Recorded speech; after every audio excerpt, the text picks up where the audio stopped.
Salahi aturan naturalisasi. FIFA hukum Malaysia tak boleh ikut kompetisi internasional hingga 2027. Jadi guys, banyak beredar informasi bahwa FIFA telah menghukum timnas Malaysia karena menyalahi aturan naturalisasi. Namun, kita lihat apakah berita ini benar atau berita ini hanya hoak semata. Ternyata guys, tentang timnas Malaysia yang dihukum oleh FIFA mengenai aturan naturalisasi itu belum ada informasi yang benar-benar real, karena semuanya hanya spekulasi dan hanya hitung-hitungan saja kalau misalkan ini benar. Jadi guys, dari hitungan-hitungan tersebut mengenai timnas Malaysia yang kena aturan FIFA itu tidak benar. Namun kalau misalkan benar, ini yang terjadi guys, yang mana Malaysia akan dijatuhi larangan tampil di seluruh kompetisi internasional hingga tahun 2027. Karena kalau kita melihat dari informasi yang ada di FIFA,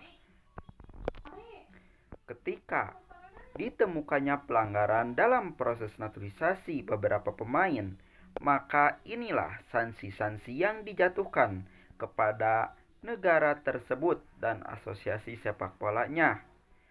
Yang pertama, mereka akan didiskualifikasi dari seluruh kompetisi internasional yang berada di bawah naungan FIFA dan juga Konfederasi Sepak Bola wilayah tersebut. Nah, yang kedua, seluruh hasil pertandingan yang melibatkan pemain naturalisasi ilegal atau pemain keturunan yang tidak sah akan dibatalkan. Yang ketiga, akan dikenai denda sebesar 2 juta dolar Amerika Serikat atau sekitar 30 miliar.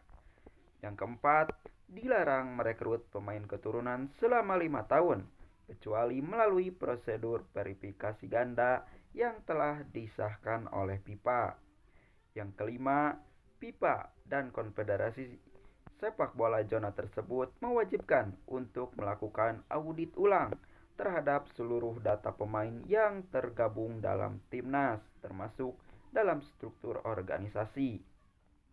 Dan yang keenam, presiden dari sepak bola negara tersebut akan diberhentikan secara tidak hormat bersama beberapa petingginya. Nah guys, jadi berita ini memang tidak nyata benar-benar ada. Ini hanya hitungan atau spekulasi saja. Namun ini pernah terjadi pada timnas Timur Leste ya guys ya. Nah, terkait timnas Malaysia, apakah ini benar dan tidaknya? Karena FIFA sudah menyatakan sah pas dulu, maka ini mungkin tidak akan terjadi. Tapi kalau misalkan timnas Malaysia benar-benar melanggar, ya mau gimana lagi? Itulah aturan yang harus dipatuhi oleh semuanya. Menurut kalian bagaimana guys? Apakah ini akan menjadi kenyataan atau hanya spekulasi atau hitung-hitungan saja guys? Berikan pendapat kalian di kolom komentar.